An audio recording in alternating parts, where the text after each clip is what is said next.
I've been working on developing a pre-podcast ritual that allows me to bring the energy every time I sit down here to have a chat about knitting, but it isn't quite perfected yet, so you're going to have to meet me where I'm at and we'll steadily rise in hype over the course of the episode. That's my guarantee.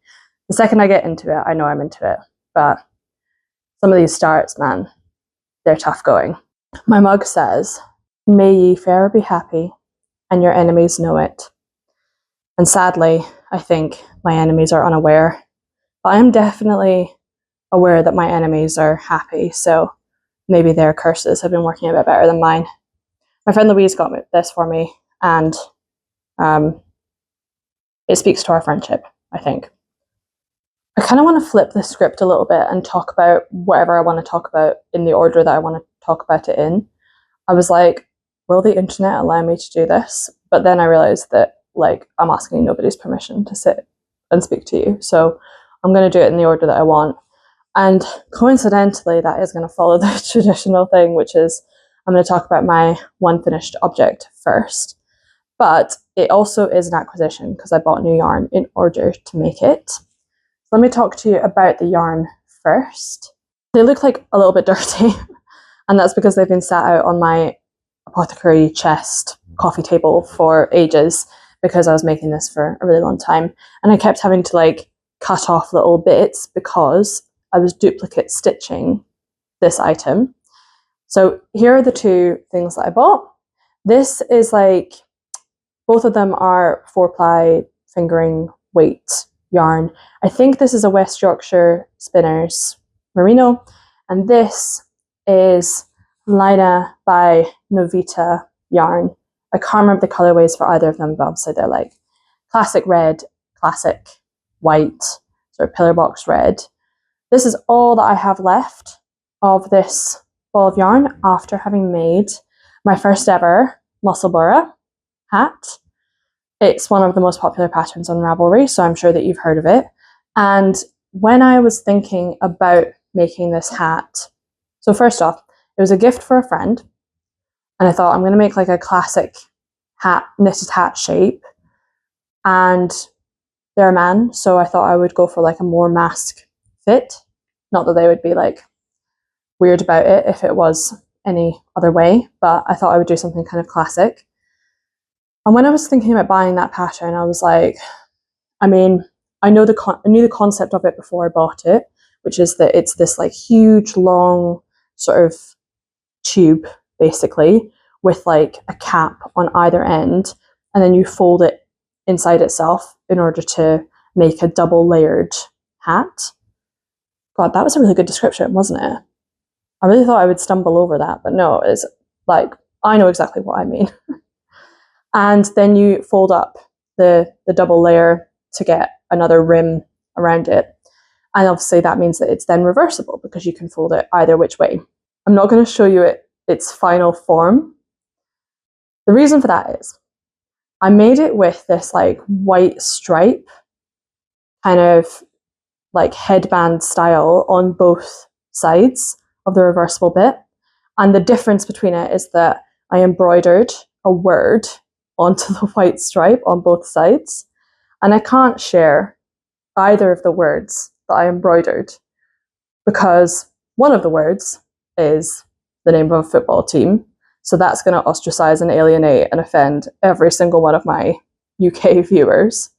And then the other word is a inappropriate swear word, which is a form of endearment in some parts of the UK, including in Scotland, where I'm obviously from, and which is highly offensive, I'm given to believe, in most other parts of the Western world. So I won't show you what that looks like, but you can fill in the blanks yourself. And if you know football teams in the UK, you can guess which team this was. So what I did, I used these, as I said, and I also used some other leftover bits of sock yarn to give the other colours of the team. So I used all of these little odds and ends and scraps to make the hat originally, add some duplicate stitch for like the other colours of the team, and then add the words on as well. And I was really proud of myself. I got the script from the football team. I like looked it up online to find out what font it was, and then I made my own chart based on the gauge and based on the script. And then I used that to duplicate stitch it so that it would look like the team's font, which is like a super big brain move, if you ask me. It's not every single person that can figure that out. Probably every single person who's watching this, but like, you know, I think we're in the top 1% if we can do that. So I was pretty pleased with myself. I thought that was fairly authentic. But the duplicate stitch took way longer than I thought. I had in my head the whole time I was doing it a knitting designer. It's Park Williams, who I'm sure most people have heard of. She, I think, once said in some like offhand comment that a duplicate stitch, like one that she'd made, like a large duplicate stitch, would take her maybe like a day because she can just like fly doing it. And let me tell you, doing the duplicate stitch for this, fingering weight yarn, just on a hat, took a number of sessions, way longer than I thought. Like, even what I did with this was I put just one strip round the circumference of the hat. I think that was like 180 stitches or something. So obviously not immaterial, but that in and of itself, I think took me about 2 hours to do that. And then one thing that was super annoying about doing the duplicate stitch on the Musselburgh is because you knit it and then close it off at both ends, I didn't have like a back end to thread my needle through to and like feel it on the other side. So I was kind of working like a little bit inhibited doing that. It was a bit frustrating, but I figured out some sort of like tips and tricks and ways to do it that made it a bit easier, but it took me a bit of time to get into that rhythm. One thing that I did want to talk about regarding this yarn in particular is I bought this like predominantly for the color, but also because I was curious, because I think this is like a new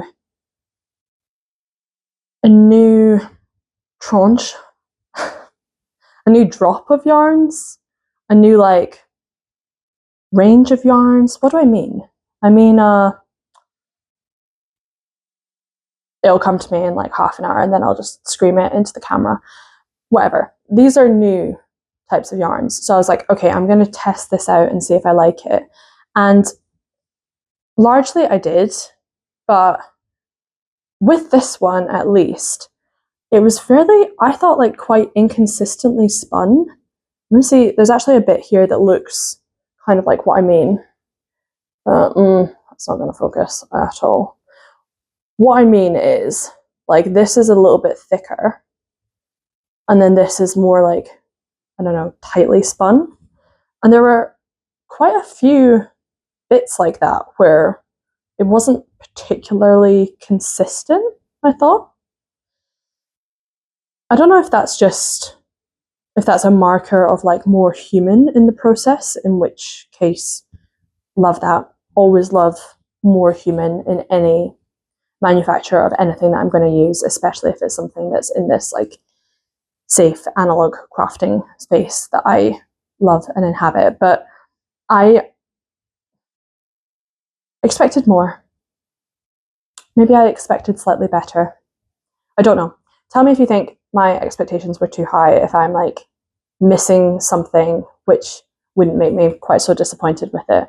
But I just wanted to say, because I think it's like a new type of yarn. The hat itself, I tried it on, which if I've done my editing properly, you'll already have seen a picture of the hat sans words on me. And I thought it was really soft and really lovely.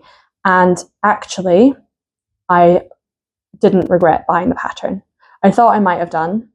I thought because I kind of understood what the vibe of it was and how it would be made and what the construction looked like, they wouldn't be worth buying the pattern. But actually, I disagree with that perception from past me, because it had loads of really helpful tips on like, if you know the gauge from the yarn that you're going to be using, how to make the same sort of size of hat.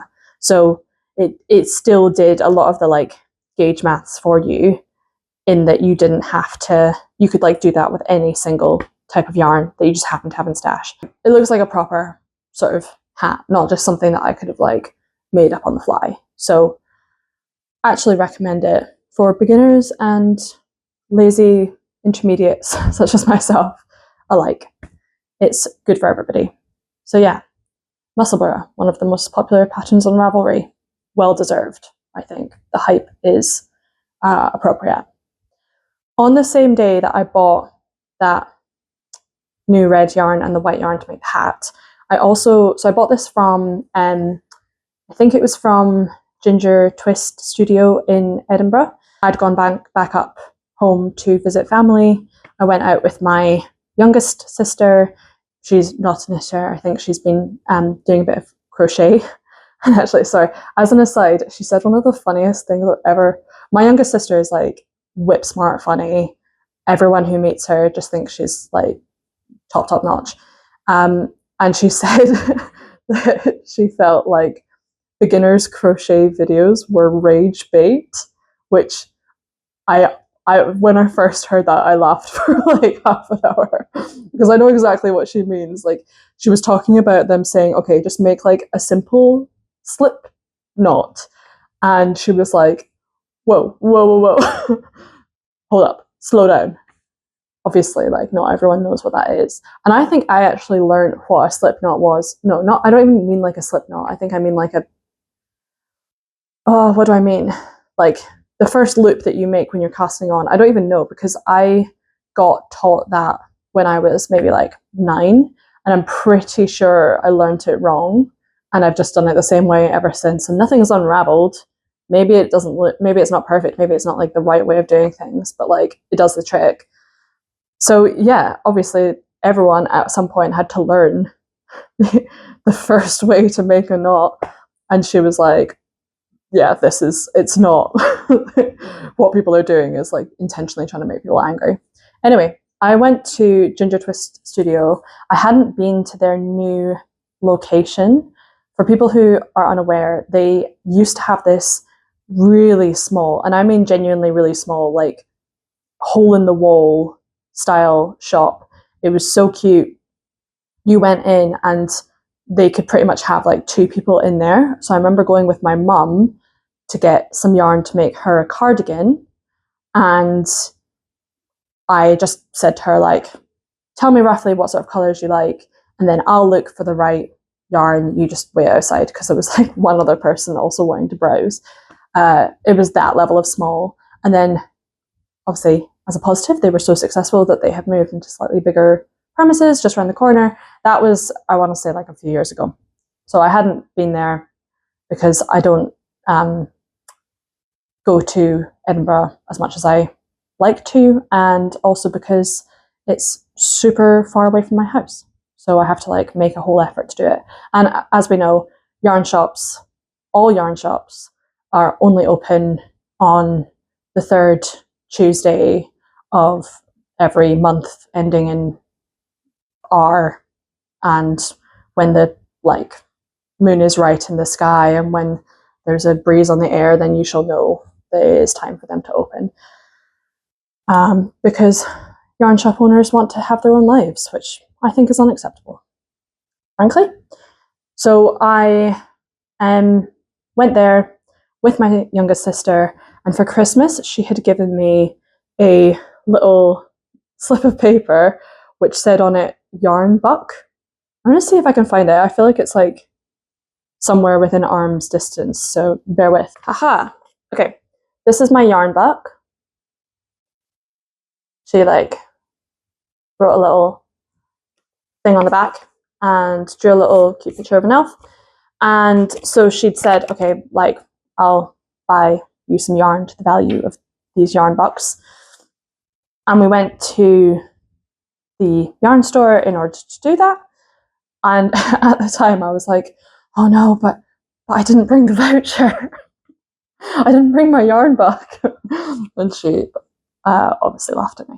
So I got to keep both the yarn back, and she also bought me another skein that I'm going to show you just now, which is this like lovely orangey colour. It's almost exactly the same colour.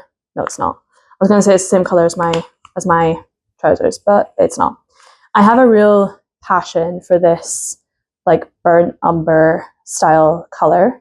When I was at school and when I was doing art, we would use burnt umber, yellow ochre, and burnt sienna, maybe? No. Those three colours to do pretty much like all of our practice paintings. So I have like warm memories of that sort of colour palette. I think it's lovely. But what's interesting about this, and the reason why I asked her to buy this for me, is because it is no nylon sock wool. It's it says 90% Romney and 10% Hebridean, so it's all sheep's wool. And it says carefully selected wool grown on family-run, high welfare, certified organic farms in Wales, England, and Scotland. And I think this one looks like it might be Welsh. Anyway, it's from Gartner Organic, I want to say. Oh, and it actually does say Snowdonia, so yes, Wales. I was like speaking to a Welshman, and I was like, oh, I would really like to go to Snowdonia. And he said, do you mean Mount Snowdon? Because Mount Snowdon is in the region of Snowdonia. So there you go. Something that learn from my inaccuracy that some Welsh people might be offended if you don't know the difference between Snowdonia and Mount Snowdon. And I really hope that I've got that right. I'll do like a fact check before this goes live and issue a public apology to the wonderful people of Wales if I've got it wrong. But anyway, no nylon sock. What will they think of next? Right? I am interested to see what this ends up looking like. I think I might have to use another type of yarn as well. So I might, I don't know, I might chicken out and then have this just be like the cuff. No, there's too much for it. I will make a proper pair of socks using this and report back on whether it actually holds up and how it is to wear it. It's pretty it's kind of rough to the touch. So, but I've been surprised in the past about things that have felt rough on the skein and have been soft as a garment. So stay tuned to find out about that. I have other acquisitions, but I'm gonna get back into the swing of the normal format, and I'm going to talk about an existing pair of socks that I have been knitting. And I think you saw them half made on the last episode, because I said it kind of looked like a snake. I remember saying that. And now one snake is fully formed. These are the Denim Dip socks by Jessie May. They are knit in this yarn from a company called Indie Yarn Club. I bought one of their mystery boxes, like mystery sock boxes, like a few years ago, and it came with three colours of sock yarn, all of which I think I have now used. I don't think I've got much left of any of them, or I won't do once I've finished this pair of socks. And all of which I have really loved the finished object for. So hopefully this will stay true to that trend. I think that right now I am a big fan of it. There's one minor caveat to this, which is that this ribbing up at the top and the bind off, I tried this on the other day. This is not blocked. obviously I only have one of these. I have started the other one. I'll show you that in a sec. But I did try this on the other day, and I didn't rate the heel fit and the stretch of this bind off. It had like a little bit of a gap behind my heel between the weak point, between the Achilles heel and the back of the sock. And I remember looking at it being like,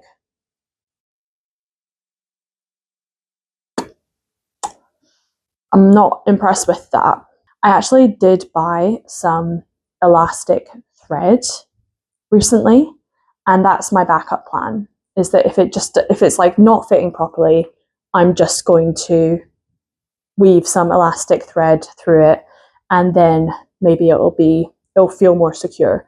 I think it's largely psychological, right? It's not going to fall down. I know it's not going to fall down, but I don't like that feeling where you're like, oh, is it going to fall?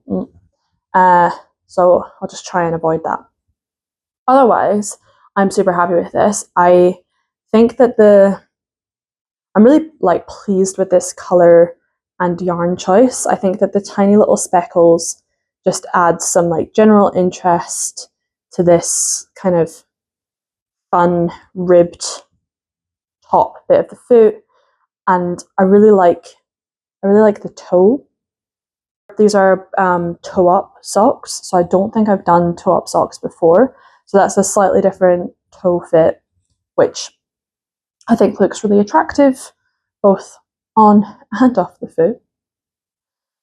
What I have done with the second sock is I've done something weird. From this side, it's not as like tightly knit together. There's this kind of like ladder going on, which is not happening on the other side, where it's just like quite normal. What's happening is that the two stitches that are on the opposite needles, when I did the Judy's Magic cast on, they were obviously kind of like made together, I think, at one end of the cast on. And I think I've just done that slightly weirdly, which means that as I'm knitting it, it's kind of like it's going into one stitch. This is an atrocious description. I used up all my description on the Musselburgh earlier, all my descriptive abilities. This is an atrocious description. So basically, it's like it's knitting into one stitch, because it's kind of like the two stitches on the needles are just sort of like a twisted big stitch rather than like two separate ones. So if that makes any sense whatsoever, then, and you know why that is, or if it's happened to you, like tell me what's going on. But I don't know how I've managed to do this on the second sock, and it was not a problem on the first. So I think sometimes like the best solution, right, is obviously just to go back and just restart. And I think given where I'm at, that's what I'm going to do, because also I like cast on this second sock a fair chunk of time ago, and then every time I've thought about continuing with the sock, I've been like, I have to think about this again. So I think, having talked about it, I'm going to bite the bullet and just restart, because it's not far off the beginning. And then I'll have a pair of socks. Sometimes I see people being like, oh, I'm going to challenge myself to make a pair of socks like every month or whatever. And if that was me, I wouldn't make anything else. Nothing else would get progressed, because I don't know, it takes like, I know it's a small thing, but it takes me quite a long time to make a pair of socks. And I don't have like the shoulder dexterity or the shoulder strength to just keep doing that over and over again. I think what I'll do with my no nylon sock yarn that I've got is just make like a pure vanilla sock, because I'm a real sucker for like a fancy lacy sock, and I do love doing that. But you know, I think you can probably churn out some basic socks much more easily, and that would actually be quite fun.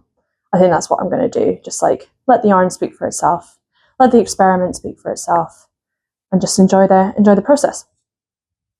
And speaking of enjoying the process, let me talk to you about my next work in progress. This is its first time on the channel. It is my skirt number 1, which people might remember I had planned to cast on last time from some yarn that I had frogged from having made Jessie May's ripple butt shorts, and then obviously never wearing ripple butt shorts ever in my life. I think I do have a picture of it. I might no, I just remembered why I didn't show it. It was pretty obscene. Anyway, you'll just have to imagine that. And I have instead decided to make this skirt. Let me show you what it looks like.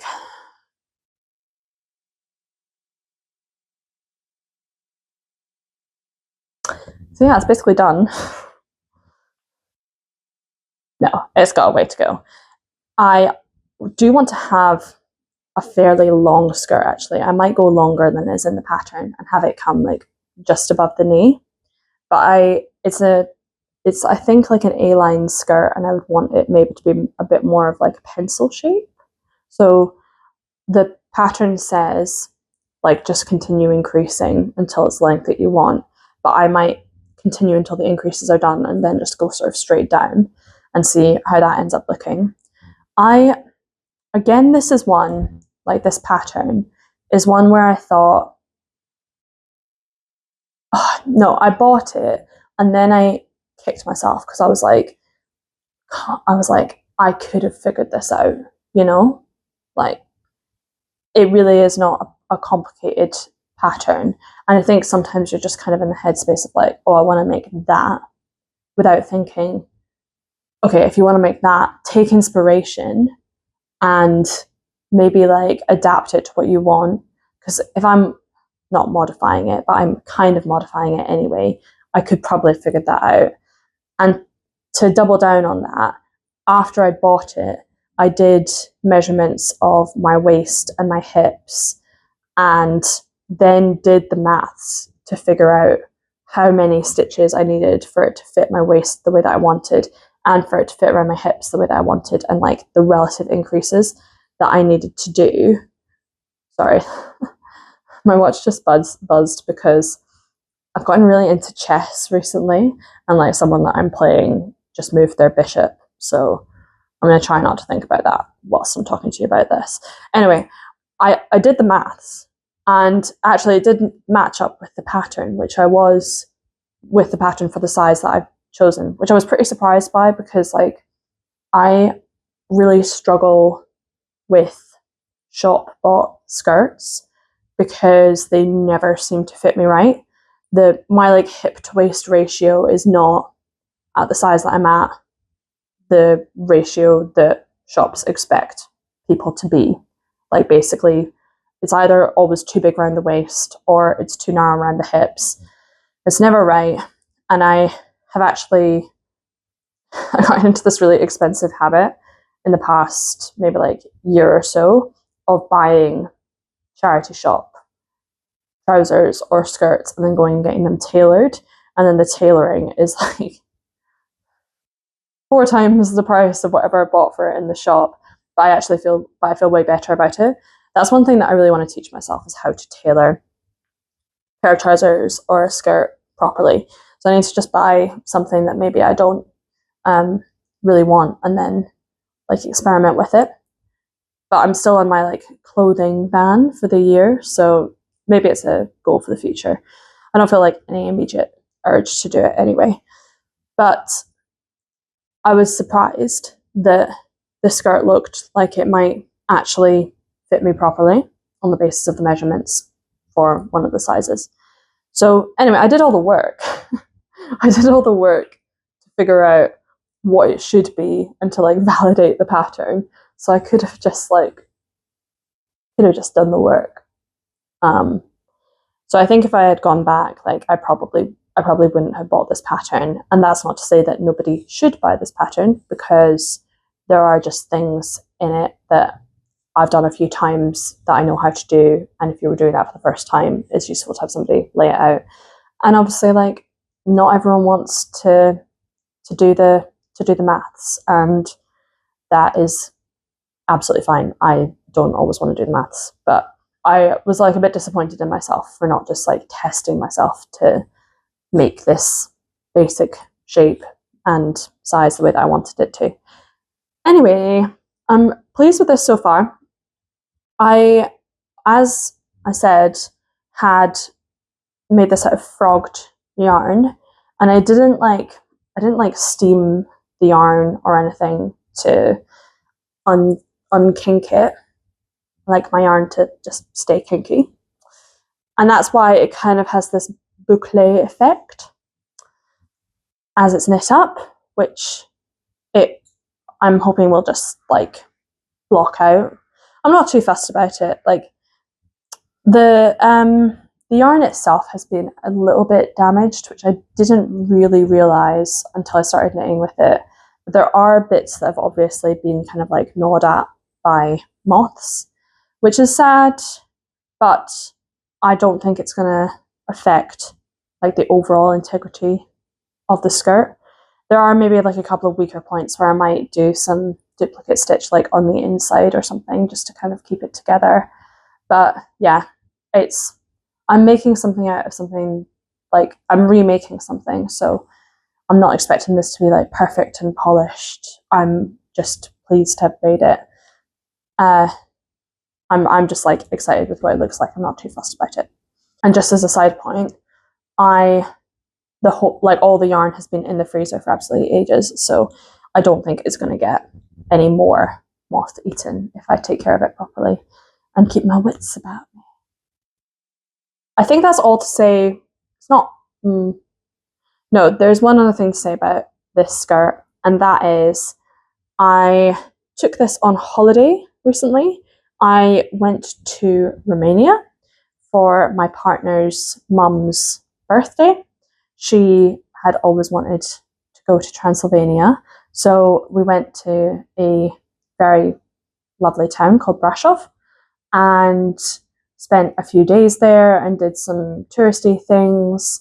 We weren't we didn't go for like the Dracula-ism of it. That's what a lot of the tourism is based off of, but we did some historic walking tours, went around some like old churches, went to nearby villages and things like that. So it wasn't from the kind of like Bram Stoker fascination. All to say is that there is way more to that beautiful part of the world than just the Bram Stoker novel, which I actually think is super boring. Like once you know that he's Dracula, why even bother? Like what like once you know he's the vampire, you know, it's one of those things that is kind of like spoiled by its own hype. Whereas Nosferatu, the movie, is 10 out of 10. Anyway, I took this on holiday and I'd packed like every single needle size that I could possibly think that I would need, apart from like the one for the main body. So these needles that I've got here, I bought in a yarn shop in Romania, which was like super sweet.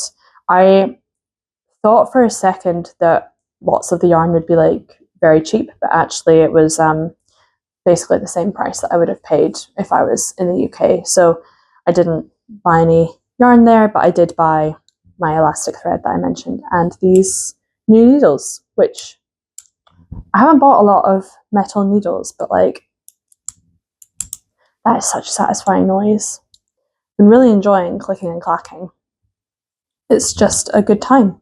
I have got one other work in progress. This is a bit of like a preview because I have been working on a video which is another one of a series that I've been doing, which is like lingering or hibernating projects where I haven't looked at them in ages and just like thinking about doing something different with them and them not potentially ending up being like what I originally conceived of. And this comes out of that, but this podcast will go up before that video comes up. So I'm just going to show it to you because like, who cares? And I'll talk through some of the story of this and then that will also give like a bit of a preview as to what I'm talking about in that next segment. Again, it's yarn that I frogged from another project, and it's also Rowan yarn. I'm actually like a really big fan of Rowan. Rowan is how I learned to knit, both using the pattern books that they would come out with. It was very much like my first glimpse into realizing that knitting didn't have to be like old and ugly sweaters or lumpy socks or like kind of sort of sad little things. Which is kind of like a full circle moment, because actually I now think like lumpy ugly sweaters are chic and cool. So, but you know, as a kid you're like, oh, I want to be trendy. And Rowan always had really beautiful patterns and really lovely yarn, and it was like a nice thing that me and my granny used to do, is like go to the John Lewis with their haberdashery, which used to be amazing, and now their haberdashery is like nothing, and pick out yarn to match a pattern that we'd found in a book that we would buy. And I was making these gloves and I'd been like experimenting with them. It was from quite a while ago, so my skills were not really there yet, so I frogged those gloves. And what I've been doing is I have used like a lace design from the same book that the gloves were in. It's called Bell Cable, and it's like a Rowan sort of lace. And I've been making this cowl, and this is just like the lace has a tube that I have kind of self-drafted, but like, you know, I've just decided how wide it's going to be and how long it's going to be, and that's it. And I just cast on like with a few rows of stocking stitch, so it's got this like rolled hem almost. But I think the lace is really lovely. Let me just make it a bit more obvious.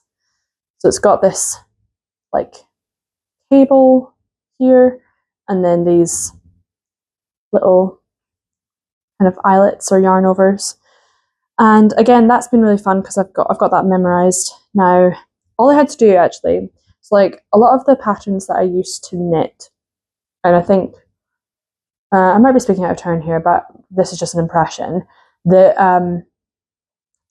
there was a bit of a shift when there was more of like the Instagram knitting culture to people wanting to do things in the round a lot more. And I think that's also, I think there's a couple of contributing factors to it. First off, like seaming is boring. Who wants to do that? I don't want to do that. Secondly, I think a lot of people globally knit continental style, and I'm given to understand that purling is a bit of a trying not to swear, bit of a like a sad time. I don't have any problem with purling because it's like, I think I resent calling what I do English style because I think it's actually closer to like Irish style. I do like a sort of flicking technique that I think is not really a thing, but is just kind of what I made up and how I learned. My granny taught me Irish style, which is like you have a needle, or this is one of the Irish styles, but you have like a needle clamped kind of like almost underneath your arm, and then you hold your yarn in the, oh my god, how do I knit? You still hold your yarn in the right hand, but you're like clamped like this, almost like a bagpipe, and then you like work this needle over it. That's what my granny taught me, and I didn't do that. I just like did whatever I wanted. How did I get onto this? Yes, this sort of like slight change where a lot of old patterns, or patterns that I see from books or like from yarn companies maybe like 10 plus years ago, ones that are not from like online designers nowadays, tended to be knit flat, and then I don't see much, if anything, knit flat that is out and in the wild.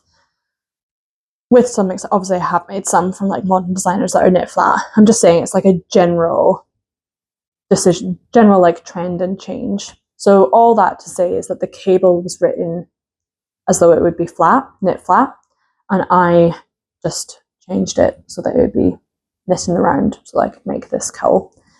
And that was very easy. Very easy to do.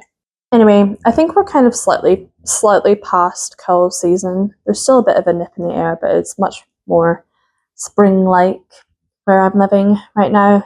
So I don't think this is going to get used this year, and I'm not sure if I even 100% love it. It might be that this becomes something else again in the future, but I'm liking making it. It's a fun thing to make, so I'll continue for that reason, if nothing else. And then I think that leaves me with the showstopper, and I really do mean this is a showstopper because I'll just explain. I'm sure you might agree as well. I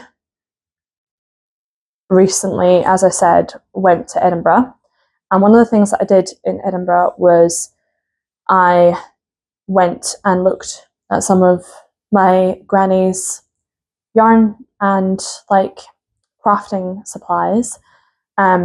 She's sadly not in a place where she is going to use those in the immediate future, so I thought let's like have a look at it, and me and my aunt had a look together to see like what, if anything, could be salvaged.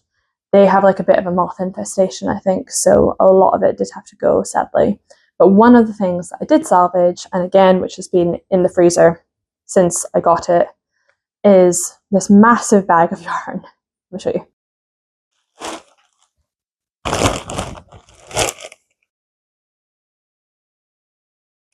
Just like a huge amount of yarn.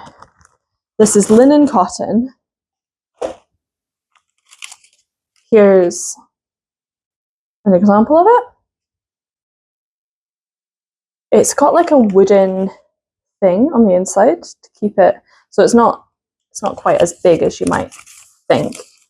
And it's 50 grams per ball, and I would hesitate to say, actually I can tell you exactly how many balls I have in just 1 second. When I found this in my granny's attic, it it had with it both this like pattern for something that she presumably was going to make at the time, and then also, I'm not going to show this on camera because it has their address on it, so I won't like dox my grandparents online, but it also had a receipt for when she'd originally bought it, and it says that she bought it on the 23rd of August 1982.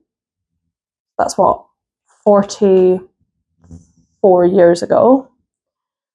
And the cost for one pattern and 15 balls of linen and cotton, and then postage and packaging, all came to a grand total of 22 British pounds. So yeah, I thought that was quite a touching memento to have, and quite like a fun sort of bit of history almost, to see this yarn that my granny had bought 44 years ago, and then that I will get to make something out of, hopefully. So yeah, if you take care of your yarn, it doesn't expire, and somebody else can love it in the future as well. I will not be making this string sweater. No offense to my granny, but I think that looks very ugly, and not in a cute way. What I did kind of have in mind for this was making like a pair of linen trousers, kind of like a summery sort of item. I think I'll have enough for it, and I think that'll be pretty statement, but also probably not something that's actually too hard to style and to actually wear. I just think that colour like the combination of it being linen cotton, if I can find the right pattern for it, or maybe even bite the bullet and design it myself. It's not going to be complex, you know, it'll be like something relatively modest, but also something that I can just kind of like wear with friends. I think that'd be really fun. That'd be a really cool use of this yarn. So I'm excited for that, and I hope that that's something that I kind of find some space to think through and plan and put together in the next few weeks. I think that does take me now to the end of everything that I was going to talk about. I haven't mentioned my moth cardigan because I just haven't done anything on it. So that will potentially come back in the next episode. I think my hopes of being able to make it before the cold snap is done might end up being like not coming true. So I'm pretty sure that every single year for the past like 3-4 years, I've had a half finished like winter item that I've just put into hibernation for the whole of summer and then picked back up again in like October, November. And I'm not predetermining